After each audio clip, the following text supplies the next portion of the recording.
that whole story kind of just evolved. Um, Aspiring writers may be interested in knowing this. I actually wrote a book called Star Lake that was essentially the premise of a small plane crash in the Adirondacks, and these two kids are on the run from bad guys. And I wrote this whole book and realized it didn't have any heart and it didn't have any emotion. And my bad guys, their motivation was really poor. So I shelved it. 5 years later, I realized I needed to have, it just like clicked one day. And I said, oh, maybe they're not on the run from just bad guys. They're on the run from their father.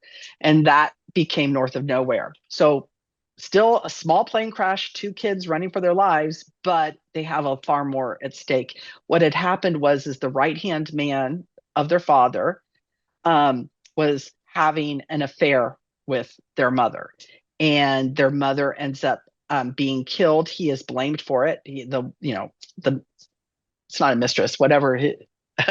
The guy, and he had promised her that he would get her kids out of the life. So he takes the kids and brings them up to Montana, and they're living under different names.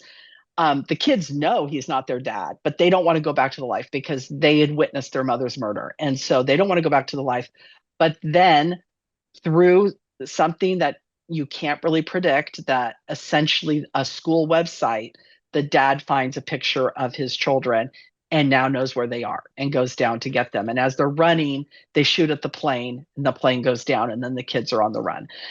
And so that was kind of how I came up with it. I really wanted to focus kind of on the whole family dynamic. And he is a bad guy, but he's not all bad. He does love his children. He just doesn't quite know how to show it. So I have never been to Montana in the snow, but my husband went to Montana State University. And so he gave me a lot of background into what it might be like to go in as a blizzard is coming in, and what kind of gear that you need. Um, and obviously they have some gear, but they don't have everything that they need.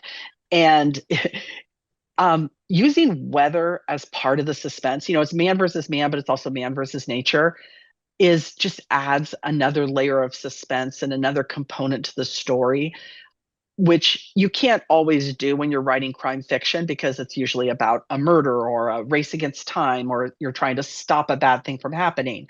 But when you have to deal with the elements over and above just the crime that's going on, it just adds I think, a really fun layer. And that's what I did with North of Nowhere and also Whisper Creek, because Whisper Creek has the storm that's coming in that's separating the family. So I thought, every once in a while, I like to kind of throw that in there. It's not always easy because you don't want to keep saying, and the snow was cold and it was wet and it was falling, but you want to be able to at least make people feel cold.